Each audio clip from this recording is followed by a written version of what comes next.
Bonjour, salut. Je suis le général Modibo Goïta, Djedje, Douboblé, Gbagbo, Sankara, Sékou Touré, Cheikh Anta Diop, Ibrahim Traoré. Je suis aussi le général Tiani. Soyez salués depuis votre position. Arrivez sur ce live pour que vous puissiez écouter ce que j'ai à dire. Ça fait un moment que je ne fais pas de vidéos sur Facebook, étant donné que d'autres personnes, la majorité des personnes se retrouvent sur d'autres réseaux sociaux, parce que Facebook a la fâcheuse manière de bloquer les personnes qui disent des choses sensées, mais laisse traîner le populisme, la propagande et n'importe quoi sur son réseau. Donc beaucoup se cherchent ailleurs. Je voudrais vous saluer. Bonne arrivée à vous. Mais mettez des cœurs pour protéger déjà ce live, pour ne pas qu'on nous interrompe en cours, on nous arrête en cours de discussion, en cours d'échange. Tapoter, bon, ça c'est pas chose, c'est pas TikTok, mais tapoter, appuyez. Voilà, je ne fais pas la pub d'un autre réseau social, mais je suis en train de vouloir faire passer mon message clairement et purement. Alors, de quoi s'agit-il? Commencez à monter le mercure parce que je voudrais dire des choses sensées. Merci Dago Sylvain Bailly. Il faut partager. Bonne arrivée. Il faut partager. Il faut mettre beaucoup de cœur. Il est 11h52. Je crois avoir commencé à 11h51. Donc 11h52. Bientôt vous serez à table.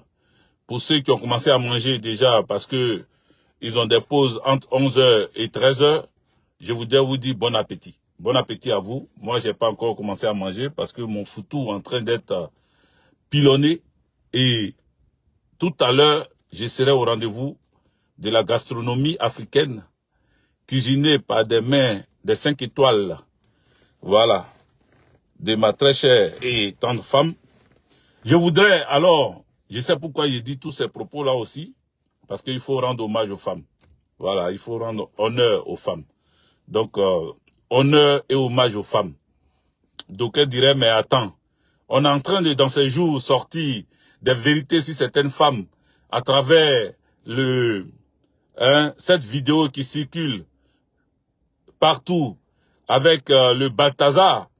Pourquoi je vois des messages malencontreux, des messages diffamatoires sur les femmes à cause de ces vidéos qui circulent de ce Balthazar.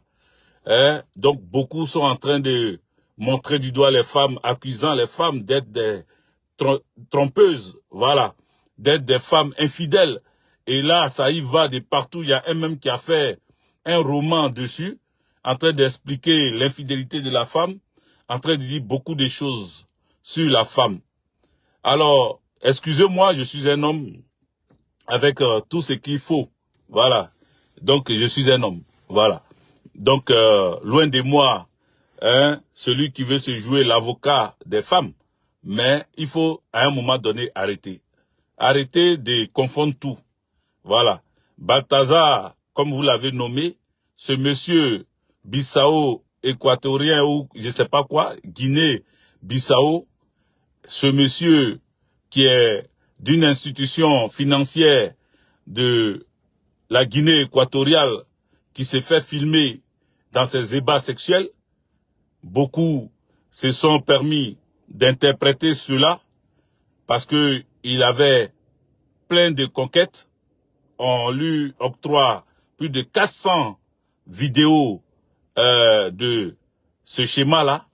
Et donc, dans chaque vidéo que certains voient, le monsieur, il change de partenaire. Donc, alors, on ne voit pas le responsable, coupable de toutes ces vilaines choses, mais tout de suite, on snob la femme.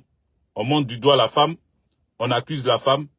Elles sont, je crois, victimes d'une réalisation pour certaines, parce que quand nous regardons, on voit que il y a, elles regardent la caméra, donc elles savent qu'il y a une caméra qui les filme, mais dans quelles conditions? dans quelles conditions. Bref, je ne cherche pas à défendre, mais je veux dire d'arrêter d'accuser inutilement l'infidélité de la femme. Tout le monde est infidèle. Tout le monde. Tout le monde. Il n'y a pas un qui montre sa fidélité plus que l'autre.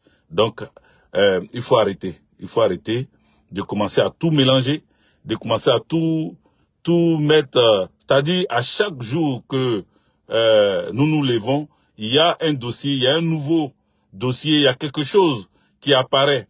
Donc, moi, ce que je veux dire, monsieur surnommé Balthazar, ce directeur d'institution financière, a fait quelque chose de dangereux, de répréhensible.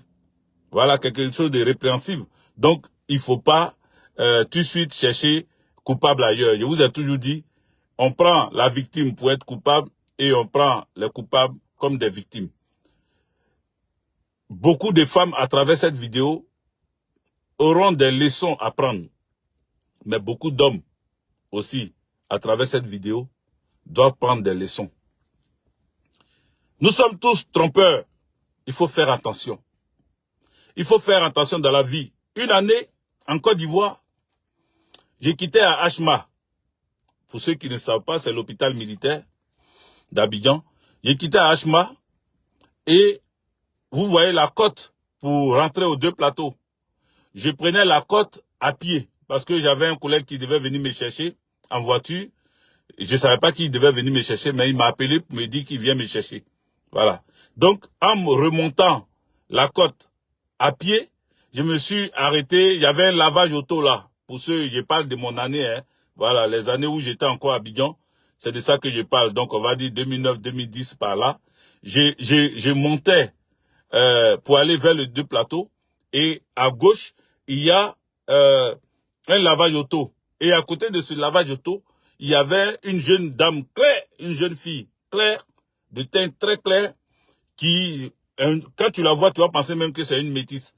Elle vendait des produits cosmétiques sur une table et elle avait en même temps, à ce même endroit-là, elle avait la cabine téléphonique. Donc, elle gérait cabine téléphonique. Donc, en attendant que mon collègue vienne me chercher sur cette voie-là, je me suis assis à côté de cette dame et elle avait son téléphone personnel et son téléphone pour les appels. Et au moment où on était assis côte à côte, je la taquinais, on causait, elle avait son téléphone à main, elle mettait un clip. Il y a un clip d'un artiste qui passait. Donc, on écoutait le clip, la musique ensemble. Et puis, on l'a appelé pour aller appeler pour la cabine. On l'a appelé pour qu'elle passe, voilà, elle gère sa cabine. Donc, elle m'a laissé son téléphone. Je ne sais pas pourquoi elle a eu trop confiance. Elle m'a laissé son téléphone et elle allait donner le truc pour la cabine téléphonique. Les amis, partagez, mettez des cœurs. Voilà, même si ça vous fait mal que j'essaye de parler, de dire aux femmes de faire attention, ce n'est pas aux hommes aussi que je ne dis pas de faire attention, vu que moi-même je suis un homme. Donc, je vais y arriver, mais ne vous sentez pas offusqué, ne vous sentez pas frustré, ne vous pensez pas que je suis ici pour vous snober, pour vous casser, pour casser du sucre dans votre dos. C'est pas ça mon objectif. Je vais parler politique, mais je commence mon introduction par cette histoire. Parce que actuellement, ça enflamme la toile. Je sais même pas qui c'était ce monsieur, mais en lisant les messages et tout, les commentaires, j'entends que ce monsieur a eu des ébats sexuels avec plein de femmes et des femmes de responsables politiques, de femmes de directeurs de société, des femmes de ministres. Donc, ça m'a interpellé et j'ai dit que je vais faire en introduction un passage rapide sur lui, mais au fur et à mesure, comme c'est en direct, quand on développe, ça amène à aller loin. Donc, je reviens sur mon sujet, ma parenthèse que j'ai ouverte, je vais la fermer tout à l'heure. Donc, cette jeune dame au pays, sur cette voie-là, m'a donné, comme on appelle, son téléphone, et elle allait faire son appel. Elle était là-bas, et le clip est terminé. Donc, moi, voulant voir, puisque c'était un clip qu'elle avait dans ses vidéos, dans son album photo, donc, moi, voulant prendre peut-être une autre vidéo ou bien truc, je suis rentré dans son menu, dans son album photo, et j'ai vu une vidéo, c'est-à-dire, dès que j'ai vu l'image, ça montrait déjà que Il y avait du sexe là. Il y avait quelque chose qui s'est passé. Donc j'ai cliqué dessus. Curiosité pour curiosité. Mettez des cœurs, les amis. Mettez des cœurs et partagez cette vidéo-là. Curiosité pour curiosité, j'ai cliqué dessus. Les amis, je tombais des nues. Je tombais des nues parce que à cette année-là, je crois que c'était cette année, il y avait une dame qui s'était fait filmer par son directeur, par son responsable, dans son bureau, en train d'effectuer des ébats sexuels, et ça avait pris tout Côte d'Ivoire. Il paraît que cette dame était mariée, et je ne sais pas si vous avez vu l'histoire. L'ordinateur étant en panne, celui qui a réparé l'ordinateur a enlevé dedans la vidéo qui avait circulé dans toute la Côte d'Ivoire. J'étais encore à Abidjan quand j'avais vu cette vidéo-là. Et cette vidéo a fait qu'il devait donner conseil. Donc, j'ai cliqué sur la vidéo dont je parle. Je clique dessus. Qui je vois en action? La fille qui gère la cabine téléphonique. La fille qui gérait le téléphone là, c'est elle que je vois en action. Elle est couchée, jambes écartées. Un mec est en train de la filmer avec son téléphone. Et il filme son sexe. Il filme le visage de la dame. Il filme lui-même son sexe dans le sexe de la dame. Et il filme ses gémissements et tout. Les amis, j'ai été choqué. Je l'ai reconnue puisqu'elle était là, juste à côté de moi. Juste en train de faire appel là. J'ai su que c'est elle, puisque c'est elle qui était couchée là, effectivement, en train de se faire mourou, on va dire ça comme ça, par quelqu'un qui la filmait. La personne ne se filmait pas elle-même. Mais la personne filmait cette jeune fille-là. Et j'étais tellement concentré sur j'étais tellement concentré sur l'image, sur la vidéo, qu'elle a su de loin que je n'écoutais plus le clip, la musique, et que j'étais un peu trop concentré sur son téléphone. Du coup, je ne sais pas qu'est-ce qui est venu dans sa tête. Elle a couru, elle a dit, hey, attends, tu regardes quoi? Et j'ai enlevé la vidéo, j'ai recliqué sur la vidéo du clip, et quand elle est arrivée, le clip reprenait. Elle a dit, non, tu regardais pas le clip. Et je lui ai dit oui, je regardais pas le clip. Tu as fini ton truc de téléphone? Elle a dit oui. J'ai dit, voilà, assieds-toi. Jeune fille, tu es une très belle femme. Effectivement, je ne regardais pas le clip. Je regardais une vidéo de toi en train de te faire couiller par quelqu'un. C'était qui l'appelle? Elle dit, donc c'est ça. J'ai dit, calme-toi. Je suis ton grand frère. Je ne suis pas de ta famille, mais je suis un grand frère pour toi. Ce que je viens de voir là, celui qui t'a filmé, était-il ton homme ou un copain de passage? Elle m'a dit c'était mon copain. J'ai dit c'était. Donc ça veut dire vous n'êtes plus ensemble. Elle dit on n'est plus ensemble. J'ai dit c'est avec quel téléphone il t'a filmé? Elle dit c'est avec son téléphone. Non, elle a dit avec mon téléphone. J'ai dit ok. Si tu as filmé avec... non, elle dit avec son téléphone. Et puis il m'a envoyé la vidéo quand on s'est séparés. J'ai dit ok. J'ai dit jeune fille, faut déjà, la première des choses, supprimer cette vidéo dans ton téléphone, va dans Corbeil et supprime ça là-bas encore. Parce que tu mets ta vie en danger. Tu mets ton corps en danger. Tu mets ta dignité en danger. Supprime cette vidéo-là. Et puis, comme tu dis, ça vient de lui, prie Dieu pour ne pas qu'un jour, il fasse passer cette vidéo quelque part. Il a dit, tu as vu, j'avais ton téléphone. J'aurais pu transférer la vidéo sur mon téléphone. J'aurais pu transférer ça sur mon téléphone. Et puis, toi-même, même si elle n'est pas transférée sur mon téléphone et que tu gardes la vidéo dans ton téléphone, tu sais que le téléphone tombe en panne. Elle dit oui. Si quelqu'un va réparer ton téléphone, il est capable de fouiller. Parce que quand ils veulent réparer le téléphone, ils peuvent le faire tout de suite. Hein, mais ils vont te dire non. Faut passer dans 2 heures. Ça, c'est quand ils sont gentils. Sinon, ils vont te dire le lendemain. Laisse ton téléphone ici, reviens le lendemain. Mais ton téléphone qui reste là, tu as archivé des choses. Tu as gardé des choses dedans. Tu as des dossiers même peut-être dedans. Tu as peut-être même ton numéro, tes mots de passe, tes codes. Tu as toute ta banque, tout ça là-dedans. Imagine que tu laisses à ce réparateur pour 2 jours ou pour 1 jour. ou pour 2 heures, ou même pour 1 heure. Il est capable de transférer tes données dans son téléphone, tes vidéos dans son téléphone, tes messages dans son téléphone. Et demain, sans vergogne, il va balancer ça sur les réseaux sociaux ou quelque part. Ou même, s'il n'était pas trop réseaux sociaux, il va envoyer à un ami et cet ami va envoyer à un autre ami et d'un autre ami à un autre ami. Demain, tu vois ton corps sur les écrans partout. J'ai dit à cette jeune fille de supprimer la vidéo. Elle, au moment où je parlais, les amis, elle coulait les larmes. Elle a commencé à pleurer.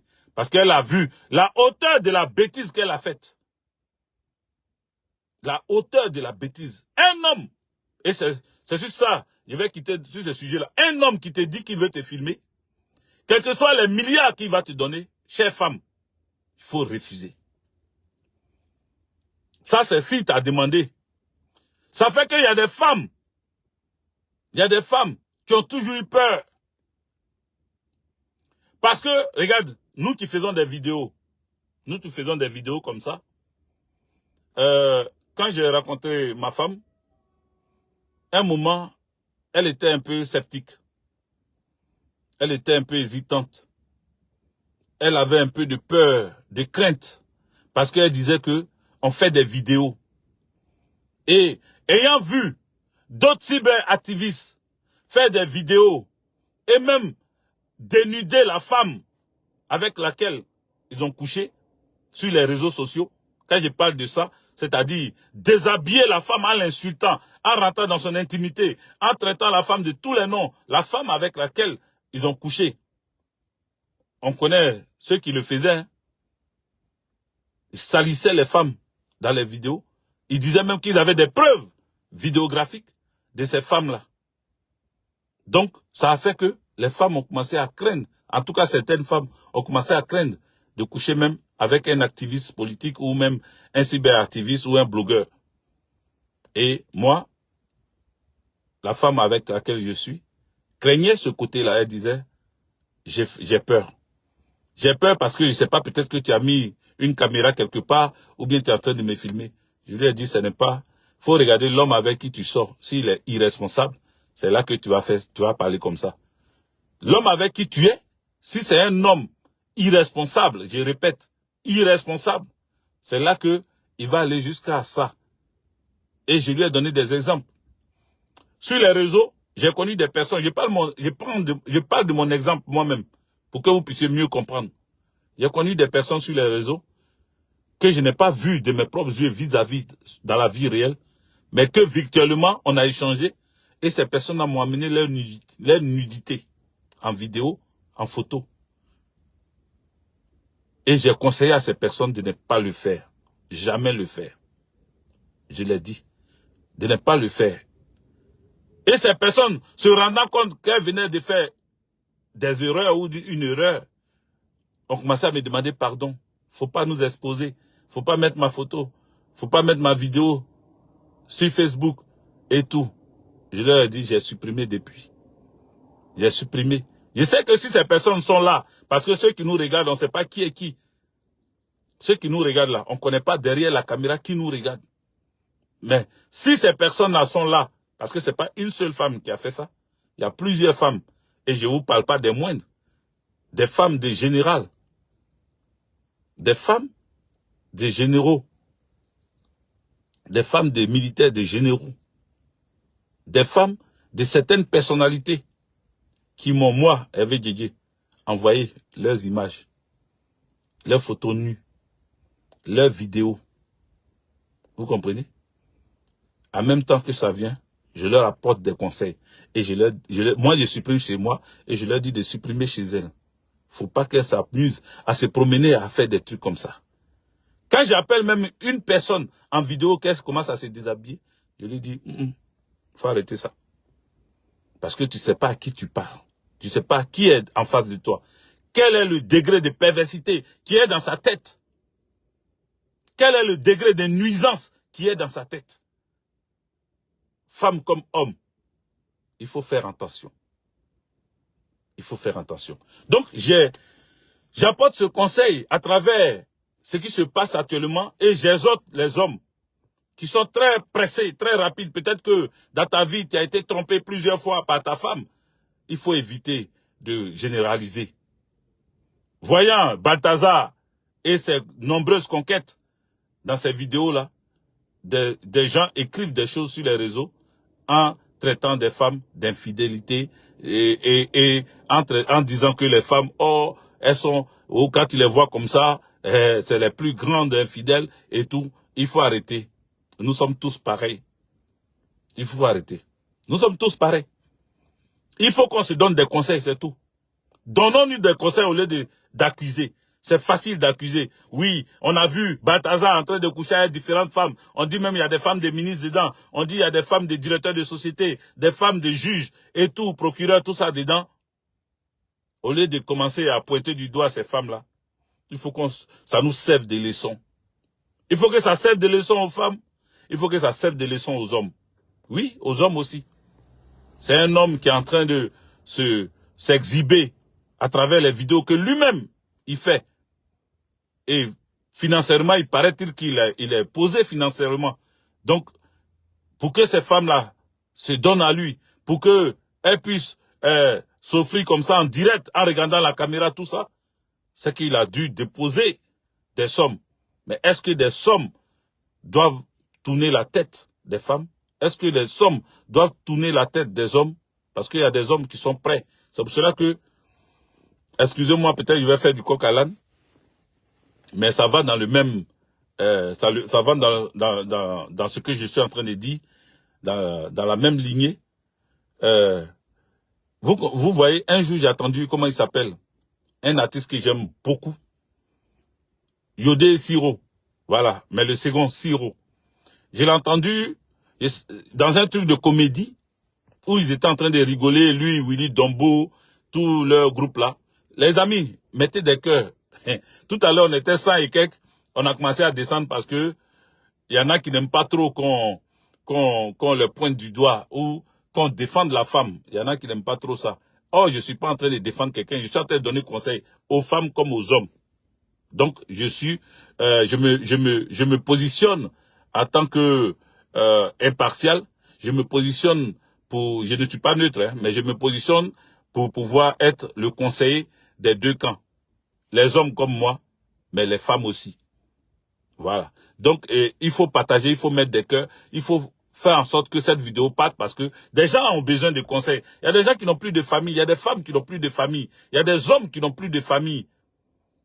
Et ils sont livrés à eux-mêmes. Donc, personne ne peut leur donner de conseils. Ils n'ont pas de grands frères, ils n'ont pas de papa, ils n'ont pas de maman. Personne ne peut leur donner conseil. À travers les réseaux sociaux, si tout le monde s'attaque, si tout le monde s'insulte, si tout le monde fait des choses sans donner de conseils, ils ne pourront pas attraper leurs conseils sur le tas. Voilà, on va dire ça comme ça. Ils ne pourront pas attraper leurs conseils. Parce que l'orphelin, il prend ses conseils quand on est en train de, quand celui qui a un papa en train de conseiller son ami, son enfant, l'orphelin prend ses conseils à partir de là. Donc, ceux qui n'ont pas d'amis, de grands frères, de papa ou de maman, je vous donne des conseils.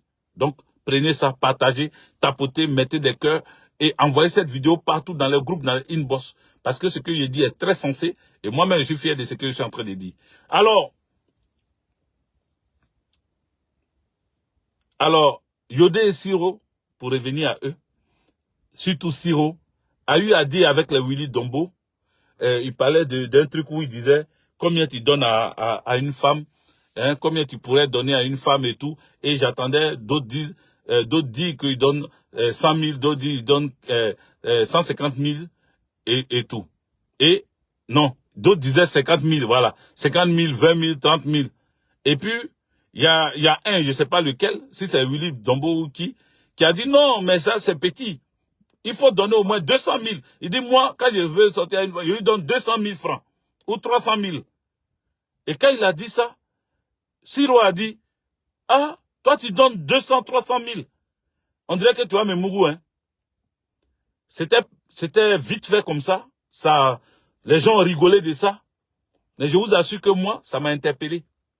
Venant d'une bouche officielle comme Siro, même cette plaisanterie est de trop. Pour moi, ça ne devait pas être une plaisanterie, ça. dit que 200 000 ou 300 000, c'est que moi-même, tu vas me mourir. Et il dit ça à son ami garçon. Donc pourquoi les jeunes woubis au pays? C'est pour ça qu'il dit il a fait un peu de coq à l'âne, mais ça va dans la même lignée. Pourquoi au pays, un jeune homme, t'as dit toi, Siro, pour rigoler, tu dis, si tu donnes 200 000 à une femme, parce que tu veux sortir avec elle, 200 000, 300 000, ça veut dire que moi-même, toi-même, tu es garçon, là, tu peux me mourir si tu me donnes ça. Mais donc, imaginez ces jeunes qui deviennent woubis dans nos pays. Pourquoi? Parce qu'on leur propose des sommes astronomiques. On leur propose des sommes astronomiques souvent, le plus souvent, de 1 million. Mais un jeune qui voit, on dit on va mourir derrière 1 million, il prend. Parce qu'il se dit 1 million peut décanter des situations chez lui. Vous comprenez? Il ne faut pas propager ce genre de causerie, même si c'est un amusement, il ne faut pas les sortir comme ça. Même si c'est pour plaisanter, il faut éviter de sortir ça. Parce qu'il y a des enfants qui vont écouter ça et qui vont dire, ah, si Romain peut prendre 200 000 pour se faire mougou. Parce qu'il y a des gens qui prennent au premier degré ce qui se dit. Hein. Ils ne prennent pas ça pour plaisanterie. Hein. Prendre au premier degré, c'est que tu as dit, s'il a ça, il peut te mougou. Lui, il prend, le petit qui va t'écouter, il prend ça comme ça. Il se dit, donc, tu es capable de te faire mougou avec 200 000 francs. Et c'est ça qu'il faut éviter. Et j'ai pas trop aimé ça. Voilà, ça a fait rire des gens. Mais moi, vous savez, je suis politique. Je suis un analyste politique. Je vais au-delà de ce que les gens ils disent. Quand ils disent quelque chose, moi, je prends ça et puis je décortique ça et puis je cherche à voir dedans le bon et le mauvais dedans. Bref. Donc, pour revenir à ça, j'ai dit que c'était une introduction, mais vous avez vu, elle a été longue parce que ça, c'est un phénomène. Un phénomène dans nos pays. Et ça, ce qui s'est passé avec Balthazar en Guinée équatoriale, ça se passe en Côte d'Ivoire. Paraît-il même qu'il y a des influenceuses de Côte d'Ivoire avec lesquelles il est passé, puisque ce monsieur était à la CAN qu'on a organisé en Côte d'Ivoire. Donc, imaginez ces ébats sexuels à l'hôtel avec l'argent. Quand ils déposent des dollars, parce que Guinée équatoriale, je ne sais pas si ils ont eux-mêmes leur monnaie ou bien c'est des dollars qu'ils utilisent là-bas. La personne dépose des milliers de dollars, puisque c'est ivoirienne, les femmes ivoiriennes sont tellement belles. Donc, il va se dire, pour coucher avec une femme ivoirienne, il ne peut pas lui proposer 100 000, 200 000 ou 200 dollars, 300 dollars, non. Il va lui proposer au moins 10 000 dollars ou 10 millions de dollars. Non, 10 millions, c'est un peu trop. Mais 10 000 dollars, voilà. Des grosses sommes. Quand elle voit dollars comme ça, beaucoup là, elle sait que c'est plus que franc CFA. Elle va accepter. Et elle va accepter même de se faire filmer. Parce que c'est en échange de cet argent qu'il te demande, il va te filmer, il va filmer vos ébats. Mais ce qu'ils oublient, c'est que voilà, pour malversation financière, pour corruption, il a été pris, il a été arrêté. Et par cette police économique qui a pris ses ordinateurs, ses téléphones portables. Et dedans, dans son disque dur, ils ont découvert des milliers, plus de 400 000, bon, pas des milliers, des centaines de vidéos à caractère sexuel, avec différentes femmes, avec femmes de ministres, avec des femmes étrangères, c'est-à-dire des pays africains, des pays européens. Il a plein de vidéos. Et il y a des hommes qui regardent les femmes. C'est-à-dire, en Guinée équatoriale aujourd'hui, le procureur ou le ministre regarde sa femme comme ça. On a vu vidéo là ensemble, hein. Le moron là. Voilà ça, hein. J'espère que dans les 400 vidéos, ton image n'apparaîtra pas. Parce que imaginez la crise cardiaque, hein, la crise cardiaque que peut piquer un homme d'un certain âge. Quelle crise cardiaque il peut piquer en tombant, quand les vidéos passent comme ça, en tombant sur sa femme, en direct. C'est pas une question de, c'était flou, c'était un peu caché, on cachait même le sexe, mais on voit des femmes s'écarquiller, s'ouvrir comme ça, devant une caméra, sans vergogne, sans qu'elles aient même un petit pincement au cœur. Elles le font à cœur joie. Et le Balthazar, très heureux de le faire, comme ça. d'autres en tirent des meilleurs profits, c'est-à-dire d'autres se branlent en regardant ces vidéos. D'autres, par contre, accusent les femmes d'être des infidèles. D'autres femmes trouvent que le mec, il a un dispositif qui est très important, qui leur fait plaisir, qu'elles aimeraient avoir chez tous les hommes. D'autres trouvent sa qualité, de sa compétence, de choses. D'autres trouvent ça excellent, parce qu'ils voient ça chez les autres. Mais pourtant, peut-être, tout le temps, on les fait ça chez elles, mais elles voient ça ailleurs, donc elles se disent qu'ailleurs est mieux.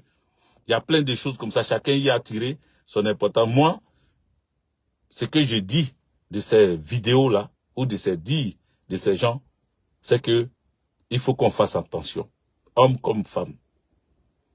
Homme comme femme. L'être humain est très important. La femme est une reine. L'homme est un roi. Prenons-nous au sérieux. Respectons nos corps. Respectons nos corps. N'acceptez jamais que tu sois un homme. N'accepte jamais qu'une femme te filme. Que tu sois une femme. N'accepte jamais qu'un homme te filme. Je parle du côté sexuel. Pas pour discuter, pas pour échanger, non. Si tu veux, tu peux le faire. Mais côté sexuel, évitez à 100% ça. Même quand le téléphone, l'un ou l'autre, le téléphone de l'un ou l'autre n'est pas actionné par l'un ou l'autre, il faut éloigner même le téléphone. Pour ne pas que, parce que d'autres utilisent les Wi-Fi, même quand ils sont dehors, ils peuvent utiliser ton Wi-Fi pour actionner ta caméra depuis chez toi. Donc quand tu déposes ton téléphone d'une manière qui peut te filmer, eux, depuis leur position, ils peuvent aussi voir ce que tu fais. Le téléphone portable a plusieurs tranchants. Ça peut être bien, ça peut être mauvais. À toi de bien utiliser, à toi de faire de ça l'usage qu'il faut pour ne pas que tu sois un jour exposé. Nous tous, nous sommes craintifs. Nous craignons ce que Internet ou le téléphone peut un jour nous faire sortir sans notre consentement. Donc, faisons attention. Ceci étant dit, il a été long sur ce sujet, mais c'est le sujet à la mode actuellement, comme le sujet des Libanais. Comme le sujet des Libanais. Vous voyez, la Côte d'Ivoire, j'ai changé de sujet, donc mettez des cœurs, on va parler de l'invasion des Libanais en Côte d'Ivoire. J'appelle ça invasion parce que il y a la guerre au Liban. Nous ne sommes pas contemporains de cette guerre. Nous n'avons pas, nous sommes ni acteurs, ni provocateurs, ni initiateurs. En tout cas, nous ne sommes ni de près ni de loin concernés par cette guerre. Sauf que ce sont des humains que les gens traquent, quel que soit leur fait, quel que soit ce qu'ils ont pu faire. Les gens les traquent chez eux. Ils fuient pour venir chez nous. Alors, certains Libanais, on a beaucoup de camarades libanais, on a beaucoup de frères libanais.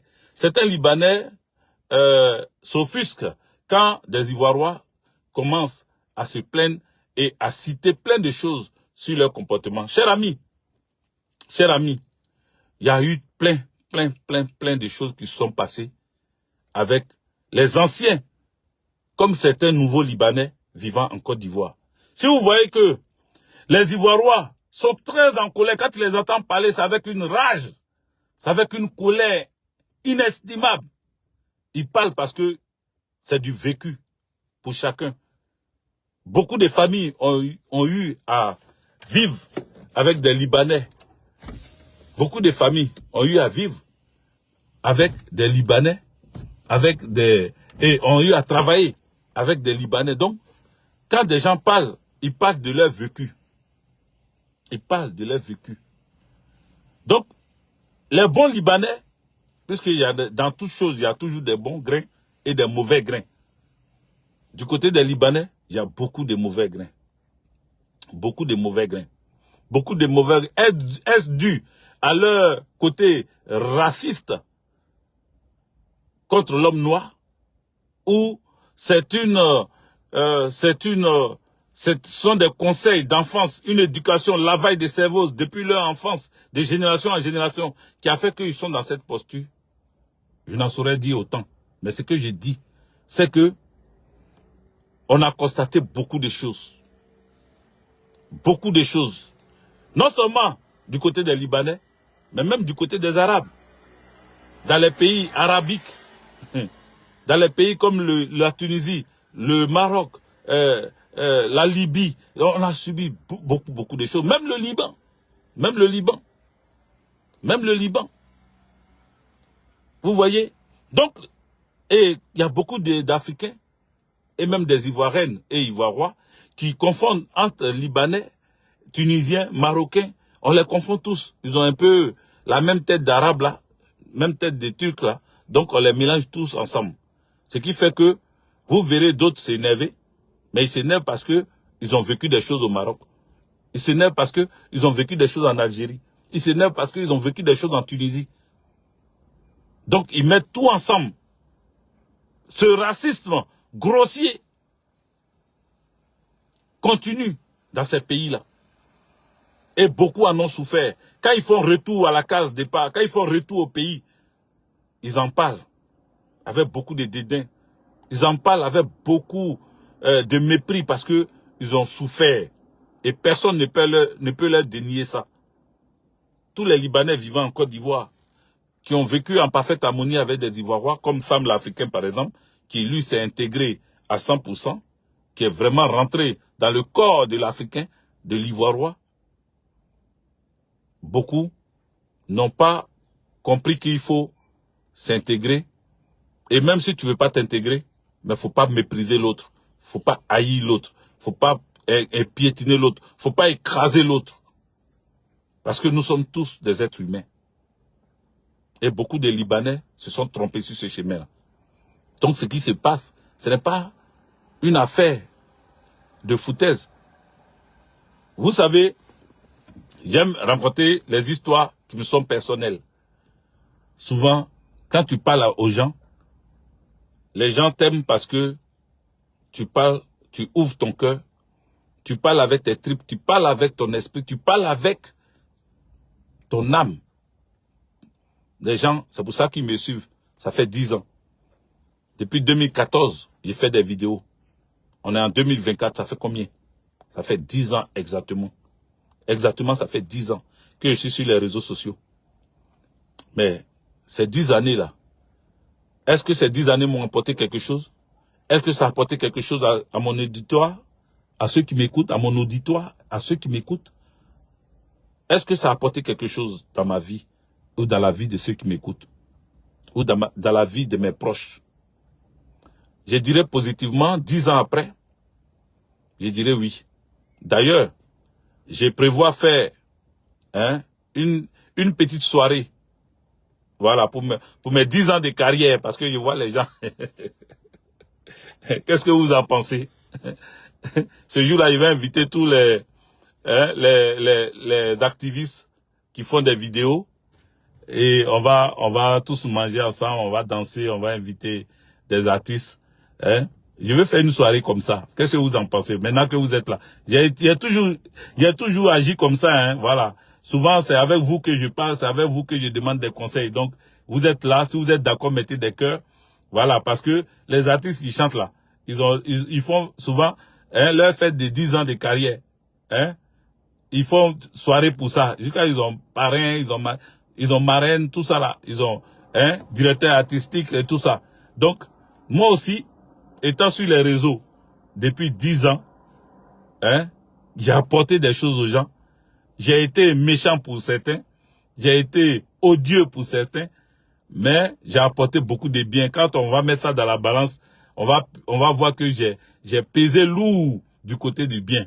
Donc, pour cela, moi aussi, je vais faire mes 10 ans de carrière vidéographique. Au moment où j'étais encore barbe noire, cheveux noirs, aujourd'hui cheveux grisonnants et barbe blanchie.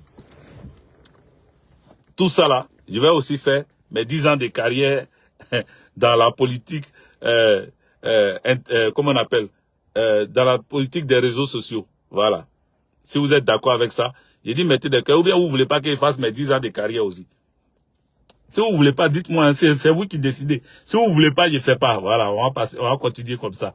Mais j'ai fait 10 ans. Ouais. Et il y a beaucoup qui n'ont pas fait ça. 10 ans où je suis là, en train de toujours parler d'une même personne, le président Laurent Gbagbo. J'ai parlé des Libanais, mais je suis en train de partir dans ma politique de Gbagbo. Ça manque pas. C'est pour ça que d'autres morveux, d'autres cieux, baveux, hein, qui sont des soroïstes, se permettent de m'insulter sur TikTok, de parler hein, en parabole de moi, disant que moi c'est Gbagbo, je prends Gbagbo pour chercher les femmes, je prends Gbagbo pour attaquer Soro. Mais Soro là, attendez, je vais laisser Libanais là même, après on va parler, j'ai un peu parlé des Libanais, vous avez compris. Mettez des cœurs les amis, c'est ce que je disais là. Ah, je vois pas les cœurs, donc ça veut dire, ou bien c'est, par exemple, si je veux compter sur ça là, si je veux compter sur ce téléphone là, je risque de ne pas voir les cœurs. Donc, je ne sais pas si vous êtes d'accord, si vous êtes en train de mettre les cœurs, et puis je vois pas, ou bien vous avez décidé de ne pas mettre les cœurs pour ne pas qu'ils fassent mes 10 ans de carrière dans cette histoire de vidéos là. Voilà. Mais on va aller dans la politique un peu. Laissons les Libanais, je vais revenir dessus. Je voulais raconter une histoire personnelle par rapport aux Libanais, mais je vais revenir dessus. Voilà, je vais revenir dessus. Je vais revenir dessus dans une autre vidéo qui va être typiquement prévue pour les Libanais. Mais je veux profiter, parce que j'ai vu une vidéo que quelqu'un m'a envoyée d'un activiste soroïste en train de... Et ils ont mis mes photos. Ils ont mis mes photos. Donc, il parlait de moi. Il parlait de moi. Il s'agit de Soulé, hein, de Paris, là. Voilà, comme lui n'a pas osé dire mon nom, je vais lui dire son nom. Vous savez, on veut me faire passer comme étant le méchant loup-garou. On veut me faire passer comme celui-là qui ne veut pas la cohésion. Celui qui ne veut pas le rassemblement des opposants. Celui-là qui toujours s'oppose et qui brandit le nom du président Laurent Gbagbo comme étant son fonds de commerce, comme étant un dieu pour lui. Je le répète ici, encore une fois, à tous ceux qui veulent l'entendre ou qui ne veulent pas l'entendre, mais qui m'écoutent, écoutez-moi très bien. Gbagbo Laurent Gbagbo là, c'est mon Dieu sur terre. Je répète, Gbagbo Laurent, c'est mon Dieu sur terre. Je répète pour la 3e fois. Gbagbo Laurent, c'est mon Dieu sur terre. Il n'est plus ma maman, il n'est plus mon papa. Mon Dieu sur terre, c'est Gbagbo Laurent. Et je l'ai toujours dit, même quand ma maman était encore vivante. Et j'ai donné les raisons, mais je ne vais pas les dire ici encore. Alors, ceux qui disent que Gbagbo Laurent était un fonds de commerce, vous vous trompez. Gbagbo Laurent, c'est vous qui utilisez Gbagbo Laurent comme fonds de commerce. Parce que votre mentor, Soro Kibafori Guillaume, a été le détracteur le plus intrépide contre Gbagbo Laurent. Ça a été celui-là qui a été le plus virulent parmi toute cette rébellion-là contre Gbagbo Laurent. Même Ibrahim Traoré, et je dis Ibrahim Traoré, comme Ibrahim Koulibaly, dit Ibé, n'a jamais osé dire des grossièretés, des méchancetés sur Laurent Gbagbo, plus que Soro Kibafori Guillaume. Soro Kibafori Guillaume, il a été au four et au moulin pour descendre, pour casser du Gbagbo Laurent. Il y a une vieille vidéo de lui qui circule encore dans ces 2 jours-là, dans laquelle il disait, il a été reçu en France ici, à une émission.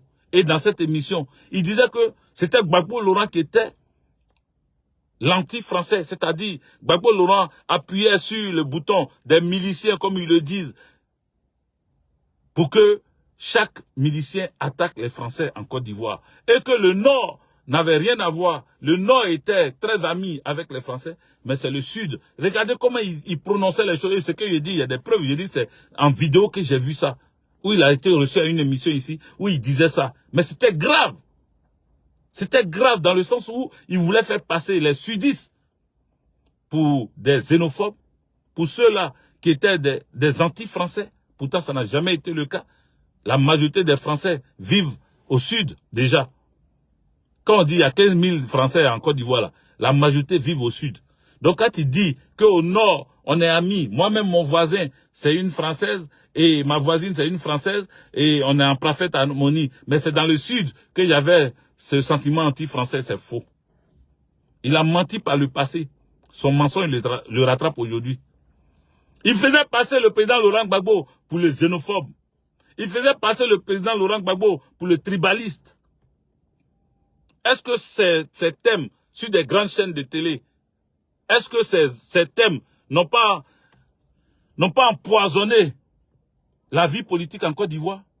Soro Kibafori Guillaume, il a joué pour beaucoup parce que c'est lui qui savait s'exprimer. C'est lui qui a fait la fessie. C'est lui qui connaissait Gbagbo Laurent, mais sauf qu'il mentait sur le président Laurent Gbagbo. Donc vous les soroïstes, est-ce que c'est moi aujourd'hui qui dois être celui-là à blâmer? Surtout que vous, c'est pas que vous les soroïstes. Il y a des soi-disant pro-Gbagbo qui sont même au PPACI, qui ont pris la carte du PPACI pour couverture, qui rentrent dans ton inbox pour que tu viennes répondre. Mais c'est lui que vous avez trouvé pour répondre à Hervé Djedje. Je vous demande, vous, soi-disant PPACI de Gbagbo ou soutenant de Gbagbo Laurent là, c'est sous les départs que vous avez trouvé pour attaquer Hervé Djedje. Mais vous n'avez rien vu. Mais vous avez fait un choix calamiteux. Mais vous êtes honteux et morveux. Parce que quand on regarde ça, quelqu'un comme ça qui bave quand il est en train de faire ces vidéos-là, il est rempli de sueur, on dirait, il a bu l'alcool jusqu'à fatiguer, donc il est dans un état second. C'est un gars comme ça, vous envoyez. Je vous dis qu'il y a 10 ans de carrière sur les réseaux sociaux. Lui, là, il m'a trouvé dans la vidéo. Donc, c'est un petit, c'est un plaisantin. C'est un plaisantin parce qu'aligner des adjectifs qualificatifs injurieux, c'est pas ça qui fait de toi un beau parleur. Parce que moi, avec Djedje, je suis écouté. Quand moi, je parle d'un problème, ce problème va au plus haut niveau. Les responsables politiques, les responsables, comment on appelle, gouvernementaux, des personnalités de haut niveau, écoutent ce que je dis. Parce que ce que je dis est censé. Ce sont des vrais analystes politiques. Ce que je fais là, ça attire les personnes sensées. Quand je me décide de parler d'un sujet, il y a des oreilles qui écoutent. Même dans l'opposition, même j'ai dit dans l'opposition, même dans le pouvoir, ceux qui sont au pouvoir là, même parmi eux là, je suis écouté. Et ce que je dis là, ça ouvre leur esprit. Vous comprenez? Ça ouvre leur esprit. Donc, c'est quand vous prenez des plaisantins comme ça pour venir me répondre, mais ayez les couilles nécessaires pour venir me répondre directement.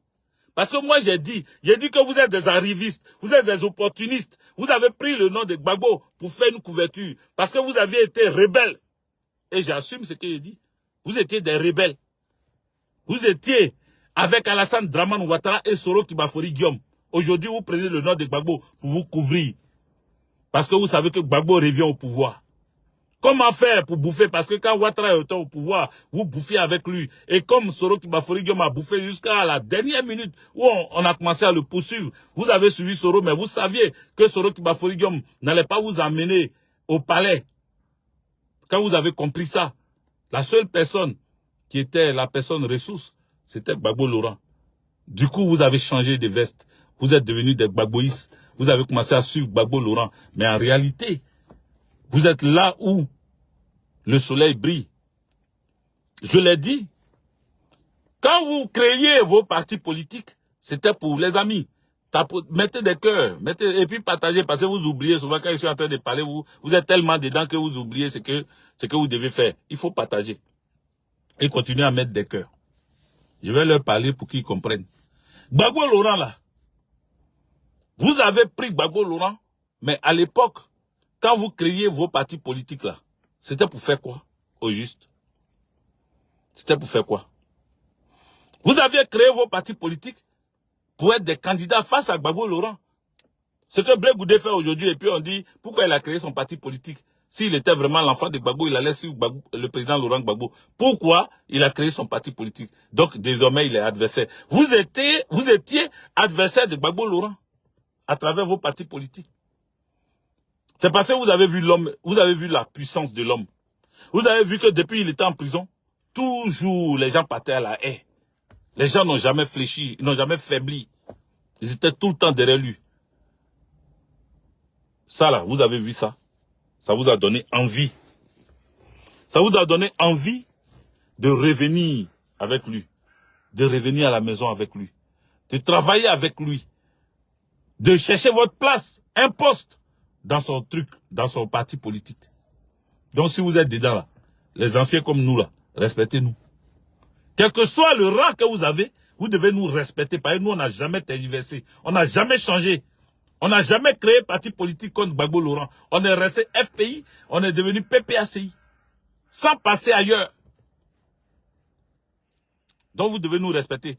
Et comme vous n'avez pas assez de couilles pour venir nous parler directement, vous passez par des individus comme Soulé de Paris. Soulé de Paris, c'est à vous il fait peur. C'est vous qui fait peur. C'est à vous qui fait peur. Des plaisantins. Vous passez par eux, vous partez leur donner des messages. C'est Hervé Guégué qui est le radical du groupe. C'est lui qui refuse complètement qu'on soit avec les soroïstes. Donc lui là, faites-lui sa sauce. Faites-moi ma sauce. Ça fait 10 ans que j'écoute vos sauces là. Je goûte à vos sauces même et puis je ne vois pas goût dedans. Parce que vous ne savez pas cuisiner. Vous ne savez pas cuisiner. Vous êtes des sales personnes. Vous ne savez pas cuisiner. Vous, souvent, vous mettez sel jusqu'à ça dépasse. Souvent, vous mettez piment jusqu'à ça dépasse. Souvent, vous mettez huile jusqu'à ça dépasse. Vous ne savez rien faire. C'est nous qui savons faire les bonnes sauces. Quand moi, je suis en train de parler de toi, je suis en train de te cuisiner, mais avec beaucoup d'aisance. Il n'y a pas besoin de crier. Il n'y a pas besoin de suer. Il n'y a pas besoin de vomir, de baver pour pouvoir te dire la vérité, mon frère. Quand on te voit en train de parler d'Hervé Guégué qui trempe comme ça, ouais, lui là, il croit qu'il est qui? Et on ne le connaît pas. Il cherche les femmes, il est dans la chambre des femmes. Tu te trompes, mon frère. Je ne suis pas dans la chambre des femmes. Je ne suis pas dans la chambre des femmes. Et puis, Dieu merci même, si je suis dans la chambre des femmes, moi au moins, je ne suis pas un béar. Je ne suis pas un woubi. Donc Dieu merci que je sois dans la chambre des femmes. Il me traite de gigolo. C'est quoi être gigolo? Être gigolo, c'est quoi déjà? Être gigolo. On m'a connu où? On m'a connu en faisant mes vidéos et étant avec une activiste aussi, politique, une artiste, paix à son âme. Aujourd'hui, cette artiste n'est plus. Donc, loin de moi de parler d'elle de façon négative. C'est pas mon genre. Elle a été bien dans sa vie. Elle a fait ce qu'elle avait à faire. C'était une belle âme, une belle personne. Donc, je préfère m'arrêter là. Parce que je vous entends dire beaucoup, gigolo, gigolo. Mais j'ai toujours travaillé dans ma vie.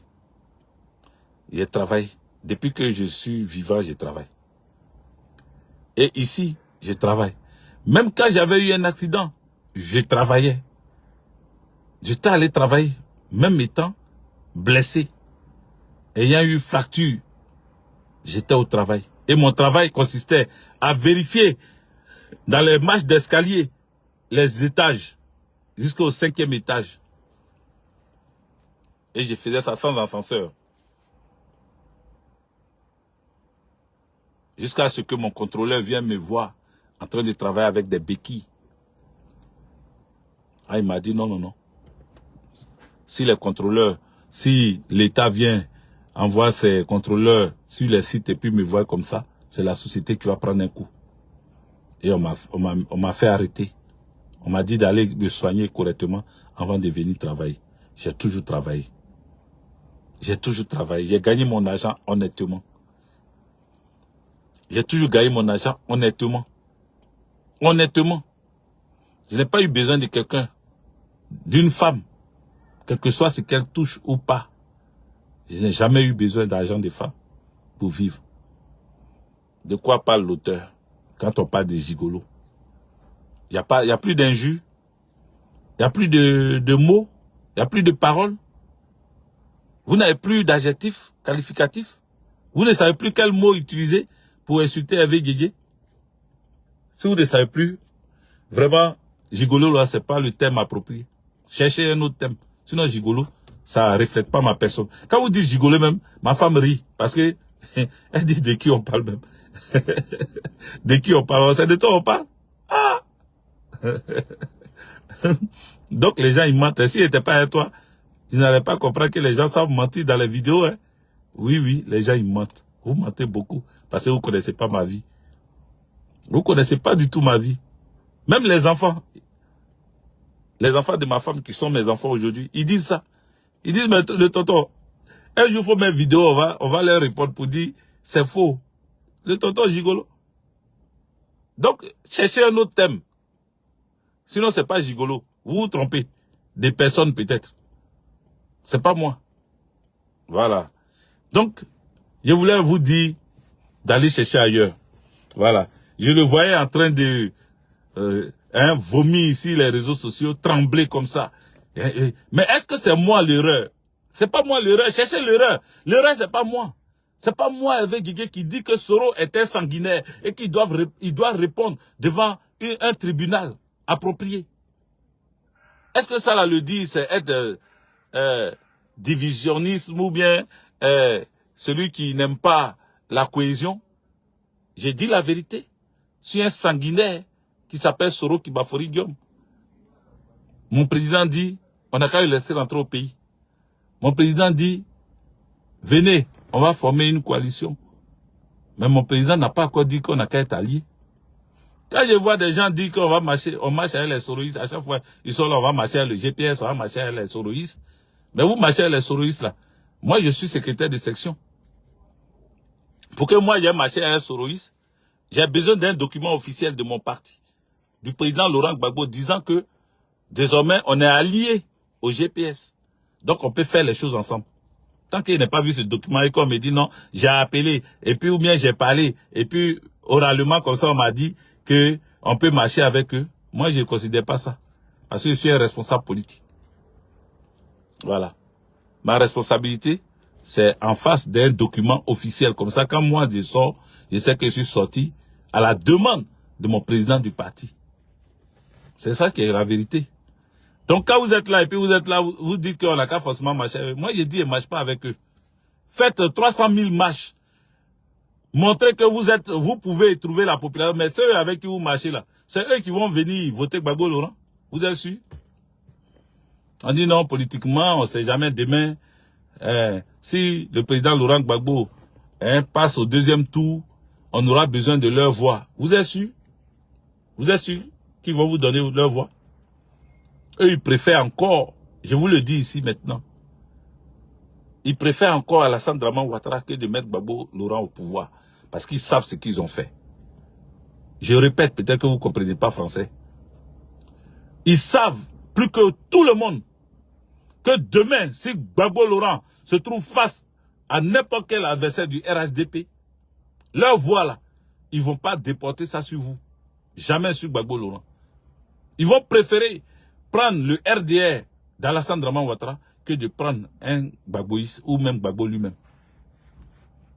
Parce que ils savent ce qu'ils ont fait au pays. Ils savent ce qu'ils ont fait. Et ils savent que le président Laurent Gbagbo est un légaliste. Et ils savent que le président Laurent Gbagbo écoute son peuple. Retenez bien cette partie.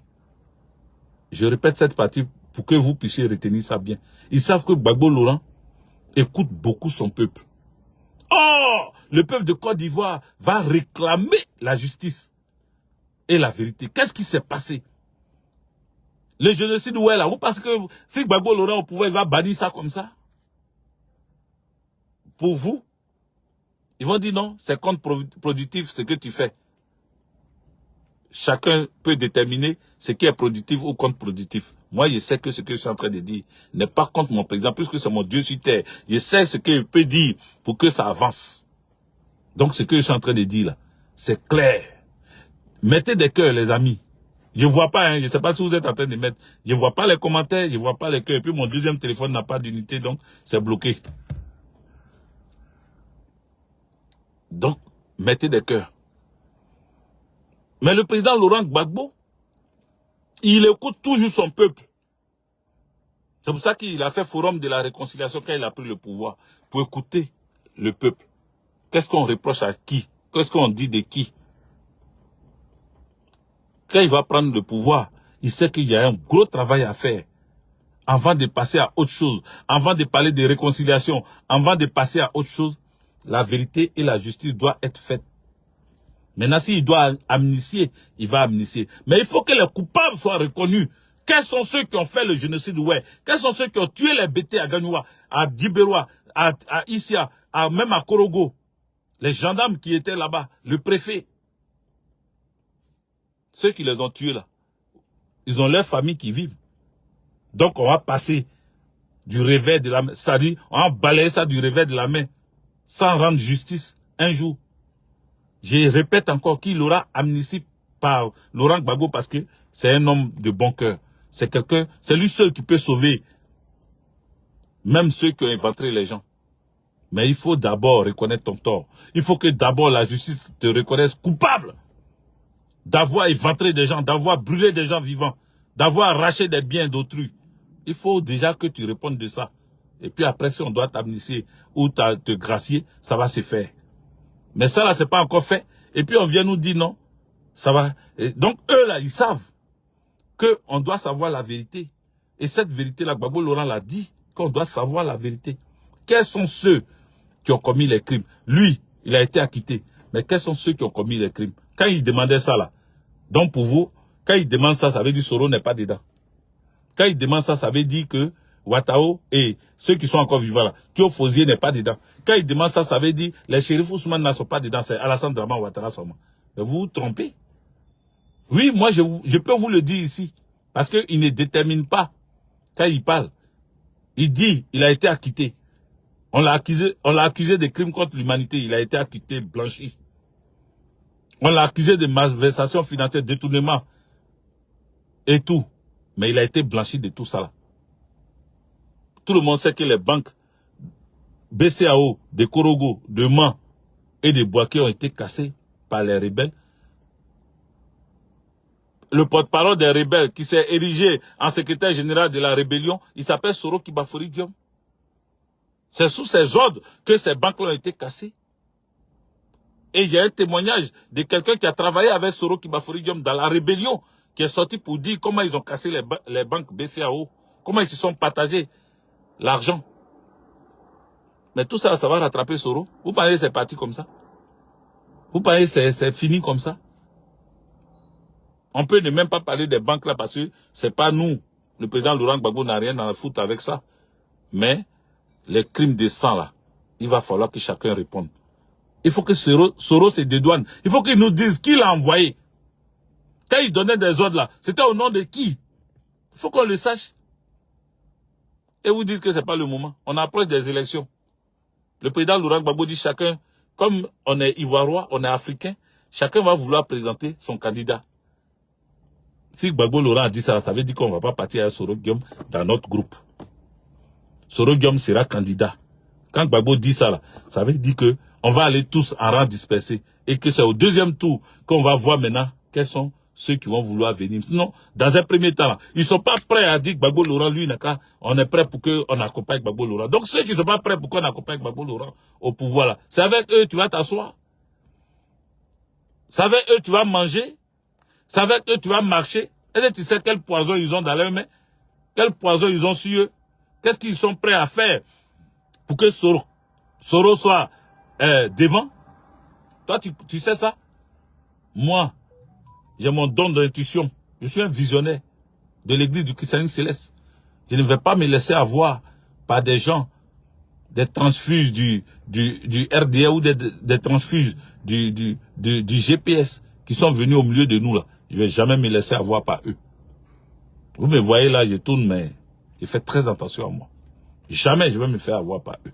Parce qu'ils les voient rentrer. Parce qu'ils ont eu une porte d'entrée dans le PPACI. Donc ils rentrent, c'est facile. Il suffit de payer ta carte 20 €. Et puis tu as ta carte PPACI. On ne regarde même plus la moralité, on ne regarde pas. Chacun vient, il paye ses 20 €. Ok. Tout le monde peut prendre la carte PPACI. Mais les actions de tout le monde doivent déterminer réellement quel est l'objectif de tout le monde. Nous sommes gardiens du temple. Nous veillons sur le temple. Nous veillons sur le temple et nous les voyons entrer en masse. Venir chercher à avoir des postes élevés dans le parti. Et on les brandit en avant, on les brandit comme des trophées.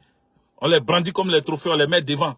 Pour qu'on dise que nous aussi, on est ensemble.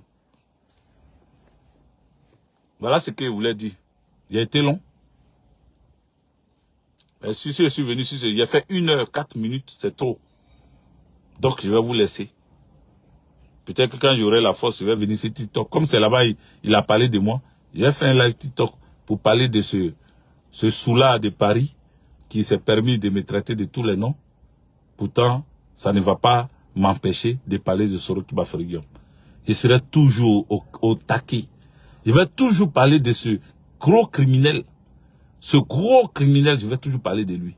Que ça vous plaise ou pas, je dirai toujours. Et jamais je vais marcher avec lui. Tant que mon président Laurent Gbagbo n'a pas encore donné son feu vert officiellement avec un message écrit pour que moi, je puisse m'aligner, je ne vais jamais, par bouche interposée, je ne vais jamais marcher avec eux. Donc, je vois qu'ils ont prévu une marche. Le PPACI a prévu une marche avec les PDCI et Soroïs. Même les PDCI, ceux qui sont là, ils sont avec Thiam. Qui est Thiam? Je ne vais pas parler aujourd'hui. Je vais attendre une autre vidéo pour parler de ça. Parce que on est en train de s'engouffrer dans quelque chose. Et c'est en France ici. Hein. Voilà, c'est en France ici, on est dans ça. Parce qu'en Côte d'Ivoire, quand il y a les trucs que je ne vois pas, qu'on met une affiche où on dit on est GPS, on est PDCI, on est FPI et on est, comment on appelle, PPACI, et puis on est ensemble, on va marcher ensemble. Je ne vois pas les documents comme ça. Voilà. Donc, c'est ici là on veut montrer qu'on est plus loyaliste que le loyal, ou plus royaliste que le roi. Ciao. Merci de m'avoir écouté. Soyez salués. Il y a vu beaucoup arriver, mais comme il ne voit pas les messages, non, il voit Jacques Hugues, il voit Anaké, il voit... voilà, il y a vu beaucoup arriver. Je vous salue, vous tous qui êtes là. Hein, Sylvain Dazignon, vous tous qui êtes là. Merci Fatou, Bélisma, voilà, tous vos groupes là. Merci à vous de m'avoir suivi. Et respect et considération pour vous. On est ensemble. Que Dieu nous bénisse. On y arrivera.